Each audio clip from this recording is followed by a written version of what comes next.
Welcome.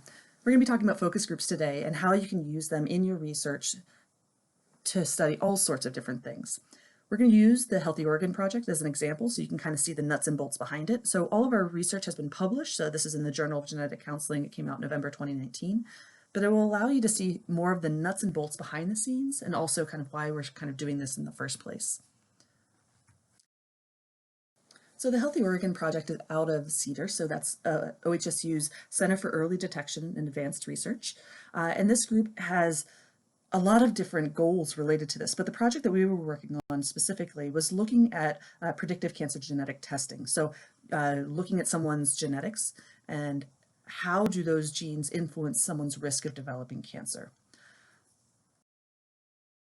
So for example, these are images through color genomics, but as you're looking at this, you can look at, say, breast cancer, for example. And if you have BRCA1, which is a gene, for example, if you do not have the BRCA1 gene, you might have a 10% lifetime risk of developing breast cancer. But if you have BRCA1, that risk might be increased to up to 81%, for example.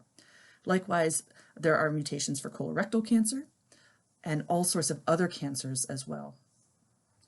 So when you're looking at who might be at risk for developing cancer, looking into some of these genes may help to kind of guide where to start looking. And as we're looking at some of these genes, for example, we typically think of BRCA1 and BRCA2 for breast cancer, but it's not just breast cancer. It's actually ovarian cancer and pancreatic cancer as well. Men have prostates, so BRCA1 and BRCA2 are associated with prostate cancer.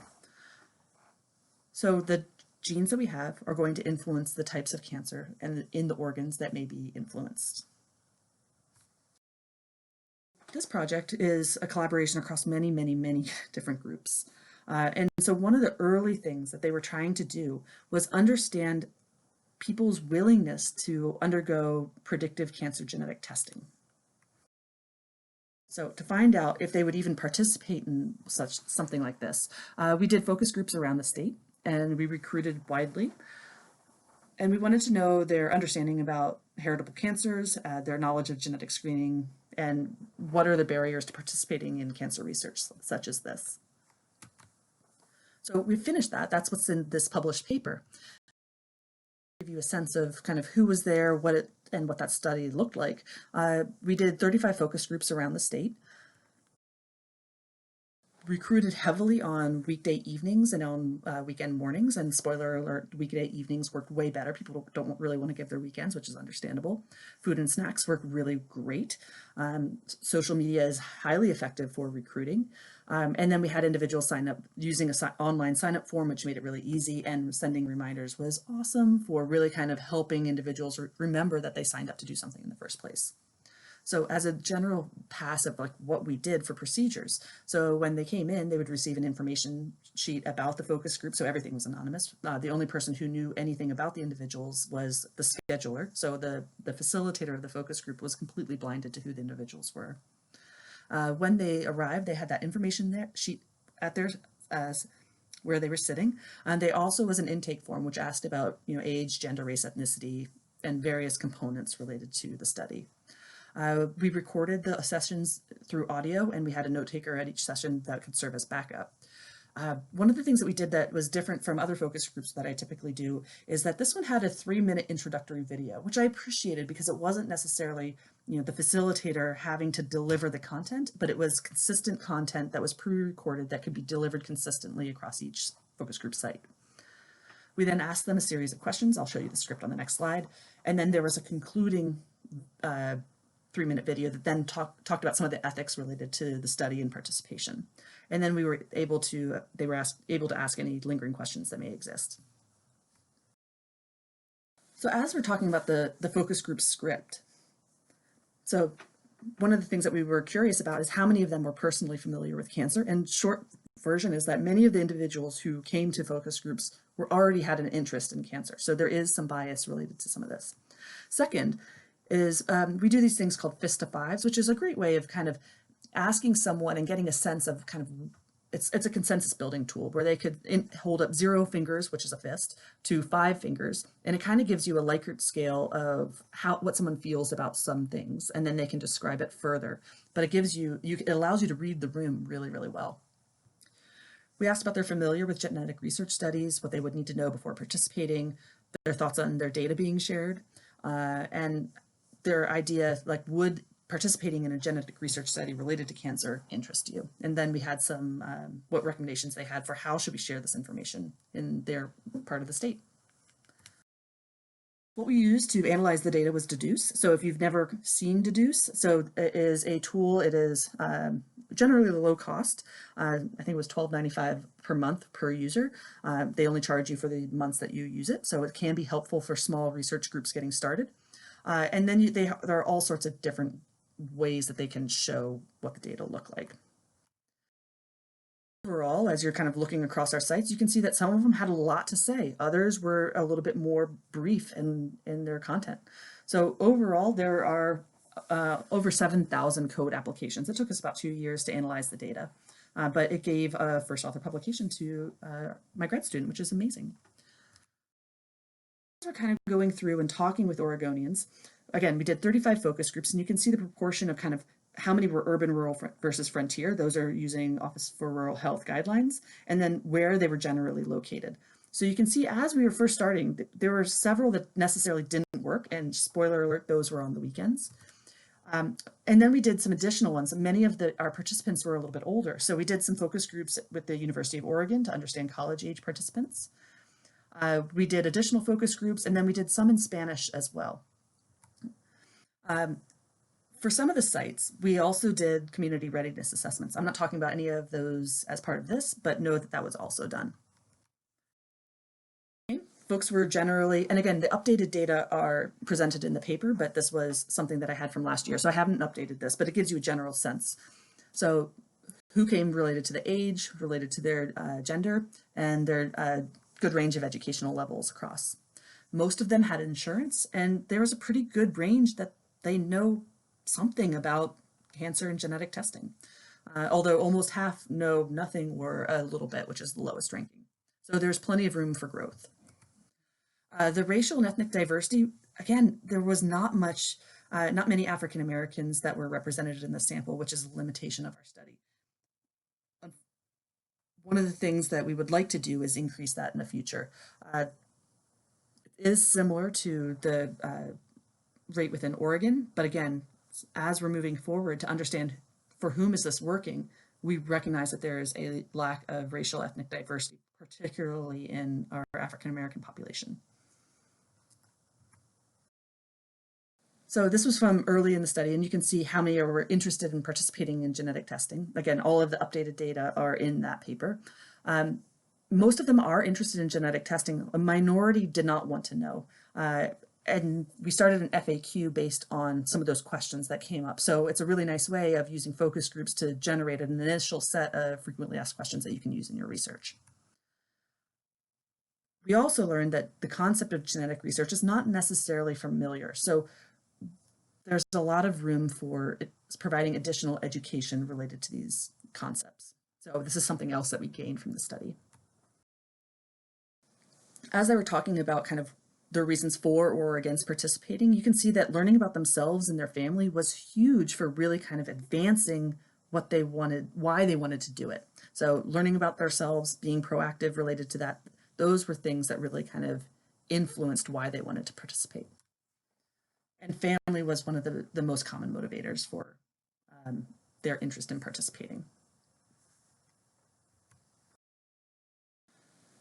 So especially among individuals who had a personal familiarity with cancer, they were very interested in participating. And those who did not have cancer saw less value until we started talking about why we include healthy controls. And then there was this, I remember being in the focus group where you could kind of see among the group like this light bulb going off. You're like, of course. And so it was really meaningful. It was profound to see them start to talk about some of these conversations upon seeing that.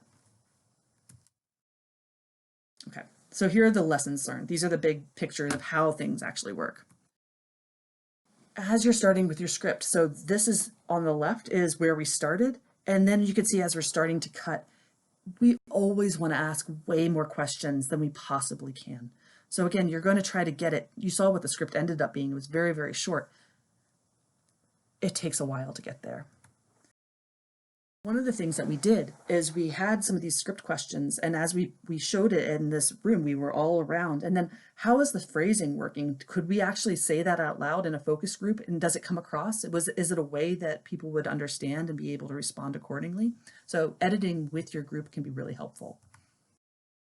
We also had a ton of people that were involved. So again, since these focus groups are around the state, we were able to link up with our Clinical and Translational Service Award Center, which is Oak Tree at Oregon Health and Science University. So we had research liaisons placed around the state who were able to run these focus groups, which is amazing.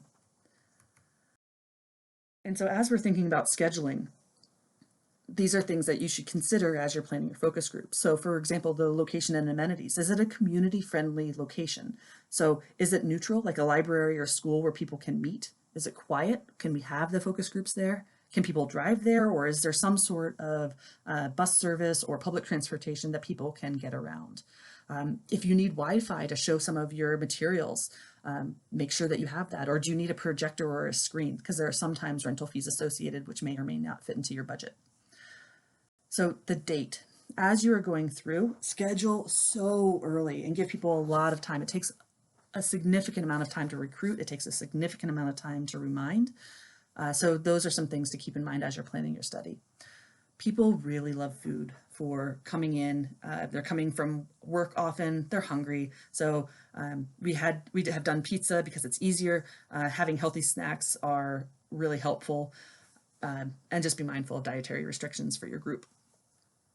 So as you're recruiting, think of ways to recruit the individuals who are right for your study. So are you having the right people show up? So for us, social media was really effective, and we could talk about that. And then for setting up, so again, some of these rooms can be challenging to find. So example, we had one held at OHSU in the Center for Health and Healing, and that can be an unknown area for many individuals. So we included a lot of signage, for example, all the way from the parking lot up the elevators all the way to the room, for example. As you're setting up the room, you want people to be able to see each other. You want to be really mindful of the balance of power. So, keeping the note taker and the moderator away from each other, it can be helpful. And that way, it helps the discussion to flow a little bit more freely. They like things to do. So as they get there, they don't necessarily know each other. So, they would read the information sheet, they'd have a time to fill out the intake form. And then we always give pen and scratch paper. So, for those who want to fidget or draw, it's something for them to kind of do while everything is going on. Don't forget that you are the face for the focus group. So greet them when they arrive, direct them to food and water. If you have a sensitive topic, you might need tissues if someone might be upset or crying. So keep that in mind. There are some studies that are going to be sensitive in nature. So as you are going to be going through your focus group, you already have your script set up, you already have your folks coming.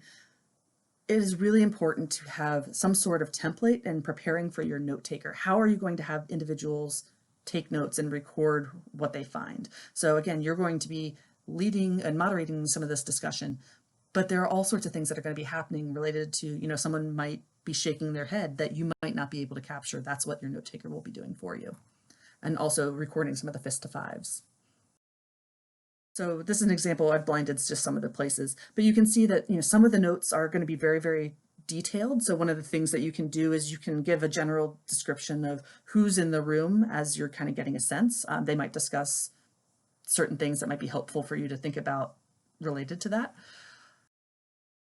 Not everyone is going to provide really detailed notes. So for example, in another one of our sites, it was very, very sparse in terms of the details that were provided.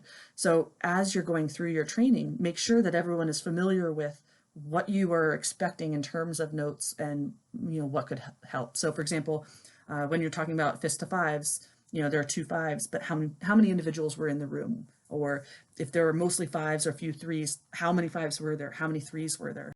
Who had the 5s? Who had the 3s? Not necessarily individuals specifically, but is there anything that can be, taken away where it's a little bit more detailed? So as a reminder, please upload your notes and your audio files immediately. You will be surprised how quickly you forget all of the details. You may drop your phone in a puddle. So just getting that peace of mind up and off is super amazing. And so next up is Raina's tips and facilitator guide, because she has amazing. Okay, so here's are the things that she says for supporting focus groups. Okay, first, again, we had talked about this, balance the power. Your body language is really important. So again, you're going to really want to facilitate a conversation. Be transparent. So let everyone know what to expect and how things are going to work. What should they know? What should they do if they need to go to the bathroom, any of those bits. So give them all of the details that they're going to need to know without being, of course, too deep. For the note taker and the moderator, remember the audio recording can't see anything. So you have to describe what's going to be captured on the audio. So for example, as people are doing their fist to fives, they might be holding up 4 fingers or 3 fingers, and I'll say, okay, I see a 2, a 3, a 4, a 4, a 3, a 2, a 5, a 5, a 5, and you can go around the room because then it gets captured on audio and you're able to use it later. There are also going to be some things that may happen that aren't necessarily related to fist to five or other things. So if someone is shaking their head or looks really frustrated or looks upset, that should be recorded. And then how much to talk and when. So we get a lot of questions related to this. So, what happens if you don't hear from anybody or certain individuals are dominating the conversation? So she has lots of really great tips for thinking through that. But ultimately, your goal is not to be the center of attention. Your goal is to blend in. You are trying to get individuals to talk together and really pull out that meaningful data from their conversations. It is really helpful to have probes that are already kind of built into your script. So there's going to be some periods of silence, and sometimes individuals, that is a time where they're kind of building up the comfort to speak. So giving that room for silence and space can be really important. She also gives some of these great tips for, I see that you're nodding in agreement. Again, that won't be recorded unless you say it out loud. So stuff like that can be very, very helpful. Be mindful of the types of questions, but again, that's going to be in your script. And you can use prompts to kind of help you or pull out certain aspects that you might not be sure if they are going to be covered.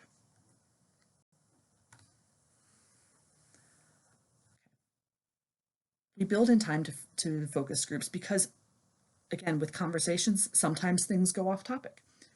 So there are tips that you can say to encourage individuals and thank them for participating, for sharing their feedback, and then to bring them back into the group. So again, you're trying to set up for conversation, but it's okay if it goes off topic, and it will be up to you to kind of wrangle it back.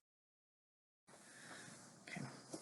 One of the things that we did that I really appreciated was we created a facilitator guide. So as our folks were going out to these various sites, how do you keep track of all of the things that you need to record in order to run the focus groups? We had a document, again, this is in Sakai, but you can make sure that you have all of the details all set up and ready to go. So most of these I wouldn't necessarily need. So like this is, verifying the registration numbers and the tracking of individuals. And then as you get closer, we would have, okay, so now you're 2 to 3 days before. So have you sent out the reminders? What is your final count? Make sure that you order the right amount of food. So if you have 2 people, ordering, 10 pizzas makes no sense, for example. Not that you would order 10 pizzas, but gives you an example. It also is helpful because you can remember what the things you need to take with you, and everyone will have the same list.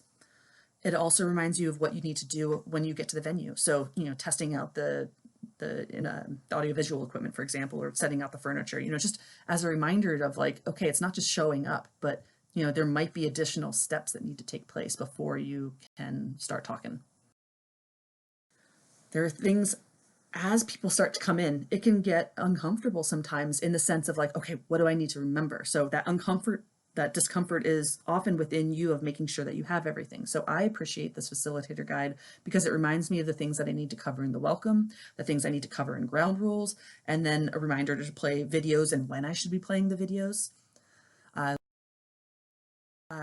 As I finish, it reminds me of when I will be having some of these conversations and how I would like to end. So we have some of these as, scripts that just can be used across our different sites, which I find helpful. Ultimately, the reason that we use these lists is because it allows us to keep track of everything. So it supports data consistency across sites. So we're asking things in a certain way. We are showing things in a certain way. We are, all of our materials are together. So you're not using different versions of, an old script versus a new script. Everything is together. And so it just makes your life way easier as you're planning the focus groups. So you can just spend the time and really kind of enjoying the conversations that you're having with individuals. So hope this helps. Have fun. Focus groups are amazing.